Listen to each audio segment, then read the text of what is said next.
महाराष्ट्रामध्ये आणखी एक काका पुतळ्याचा संघर्ष बघायला मिळतोय। तुम्ही मला राजकारणापासून रोखू शकत नाही असं जानकरांचे महादेव जानकर यांचे पुतणे स्वरूप जानकर यांनी वक्तव्य केलंय।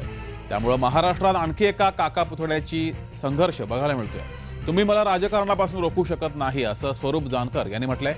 महादेव जानकर यांचे ते पुतणे मी देखील राजकारणात येणार असं स्वरूप जानकर यांनी म्हटलंय। स्वरूप जानकर यांनी महादेव जानकरांना पत्रातून हे आवाहन केले।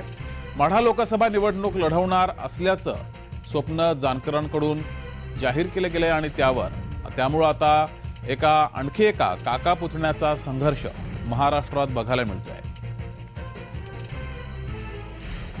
तर मी देखील राजकारणात येणार, तुम्ही मला रोखू शकत नाही असं पुतणे स्वरूप जानकर यांनी म्हटलंय। त्यामुळे महाराष्ट्रात आणखी एका काका पुतण्याचा संघर्ष बघायला मिळतोय।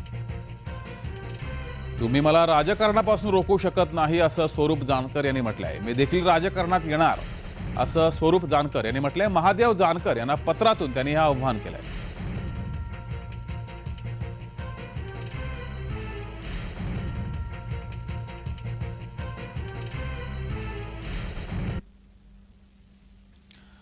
अधिक माहिती घेऊया, आपले प्रतिनिधी अजिंक्य धायगुडे आपल्यासोबत जोडलेत। अजिंक्य, महाराष्ट्राच्या राजकारणात आणखी एका काका पुतण्याचा संघर्ष बघायला मिळतोय।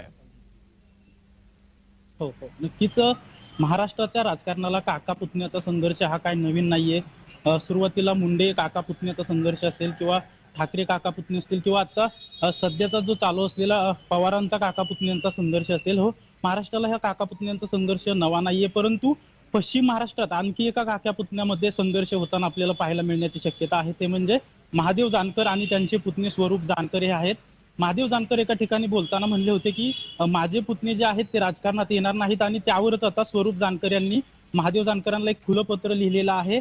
त्यामध्ये त्यांनी असा उल्लेख केलेला आहे की तुमची भूमिका जी आहे ती आमच्यावर लादू नका। तुम्ही जानकर आडनाव खूप मोठं केलेलं आहे, तुम्ही खूप संघर्ष केलेला आहे, परंतु तुम्ही या संघर्षातून कॅबिनेट मंत्री झालेला आहात, पण कुटुंबाची कायमच उपेक्षा झालेली आहेत आणि तुम्ही तुमचा जो निर्णय आहे तो आमच्यावर लादू नका।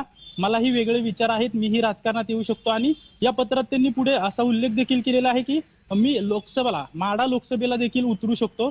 आणि याच्या अगोदर आपल्याला माहित आहे की महादेव जानकर आणि शरद पवारांच्यात माढा लोकसभेबाबत चर्चा झालेली आहे आणि महाविकास आघाडी माढा लोकसभेची जागा जी आहे ती महादेव जानकरांना देण्याची शक्यता वर्तवली जाते।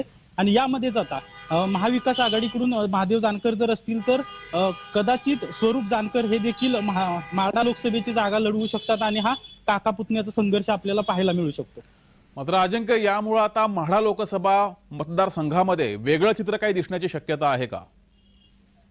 हो नक्कीच, माढा लोकसभा मतदारसंघामध्ये जर स्वरूप जानकर जर निवडणुकीच्या रिंगणात उतरले तर नक्कीच ते महादेव जानकरांना जी पडणारी मतं आहेत त्यामध्ये कुठेतरी डिवायडेशन करतील आणि याचा फटका महादेव जानकरांनाच बसण्याची शक्यता आहे। परंतु हे असं पुढे जाऊन होते का हे पाहणं देखील महत्त्वाचं ठरणार आहे। जी अजिंक्य, तू असाच जोडला गेला रहा। आणखी एका बातमीवर तुझ्याकडून माहिती हवी आहे।